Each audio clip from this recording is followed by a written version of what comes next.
Այսպիսի փունջը մեջքի սուր ցավի դեպքում քեզ չի վնասի, իսկ այսպիսի փունջը կարող է վնասել։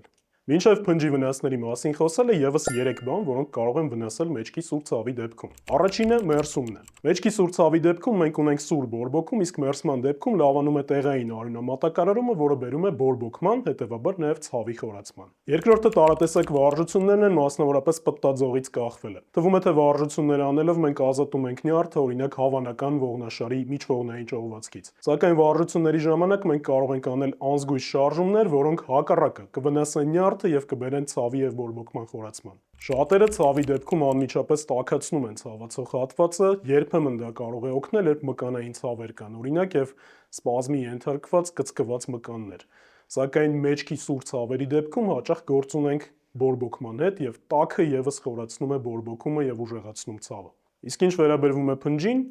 ապա այն իրենից ներկայացնում է տարատեսակ հակաբորբոքային ցավազրկող դեղերի խառնուրդ, ինչպես նաև որոշ խմբի վիտամիններ են ավելացվում այստեղ։ Ինչու է անցանկալի սրա կիրառությունը։ Քանի որ այս դեպքում օրգանիզմը միաժամանակ ստանում է մի քանի տեսակի ցավազրկող հակաբորբոքային դեղորայք,